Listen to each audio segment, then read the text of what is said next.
Hello दोस्तों।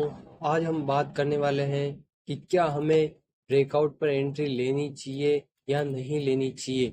इस video में हम बारीकी से बात करेंगे और ये भी समझेंगे कि हमें ब्रेकआउट पर एंट्री क्या लेना सही है या नहीं।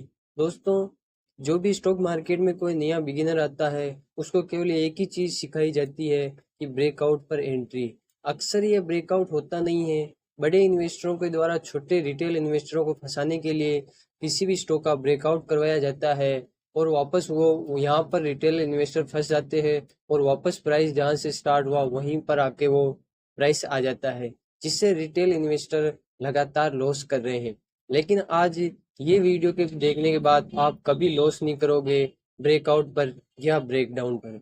सबसे पहले तो हम जान लेते हैं, आपको कभी भी ब्रेकआउट पर एंट्री नहीं लेनी है, क्योंकि जो बड़े इन्वेस्टर होते हैं वो ये ब्रेकआउट किसी भी स्टॉक का ब्रेकआउट करवाते हैं।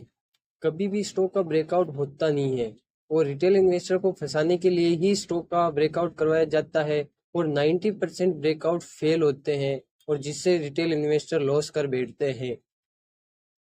जब प्राइस यहाँ चल रहा होगा और जैसे ही ब्रेकआउट होगा तो यहाँ पर कई बड़े बड़े छोटे मोटे रिटेल इन्वेस्टर यहाँ पर एंट्री ले लेंगे और कई यहाँ पर ले लेंगे। जैसे ही ये वापस प्राइस यहाँ पर आएगा तो जो स्मार्ट ट्रेडर होते हैं, जो बड़े इन्वेस्टर होते हैं, वो इस प्रकार की कुछ कैंडल बनवाते हैं।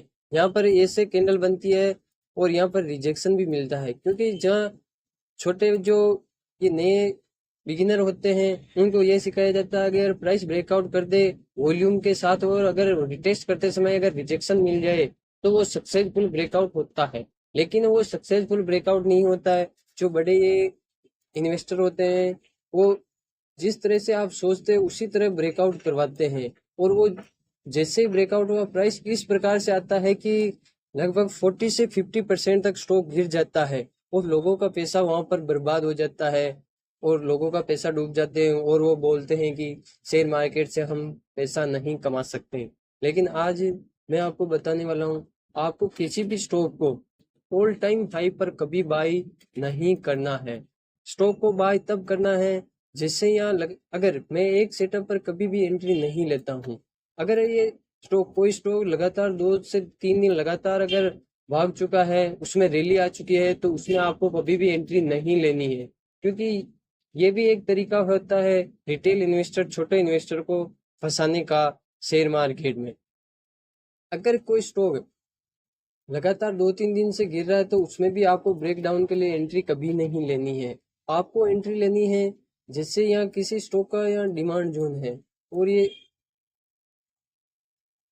स्टॉक यहाँ से काफी अच्छी रैली दिखा चुका हो और वापस से जब ये स्टॉक आ रहा है तो लोग यहाँ पर क्या करते हैं, डिमांड जोन के जैसे ही कोई स्टॉक पास में आता है वो स्टॉक इस प्रकार मूवमेंट करने लगता है कुछ इस प्रकार से, और लोग सोचते हैं हो सकता है हमारे डिमांड जोन से ऊपर वापस ये यहाँ से रैली दिखाना स्टार्ट कर सकता है। लेकिन ऐसा नहीं होता है।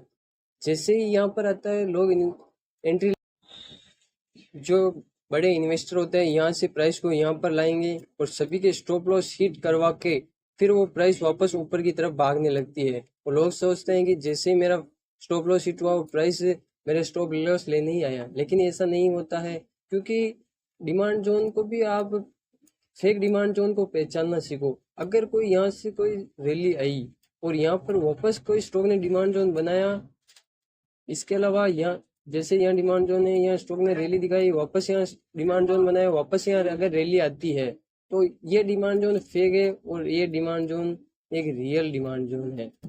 ऐसे ही स्टॉक मार्केट की इंफॉर्मेटिव वीडियो के लिए मेरे चैनल को फॉलो कर ले, नोटिफिकेशन ऑन कर ले।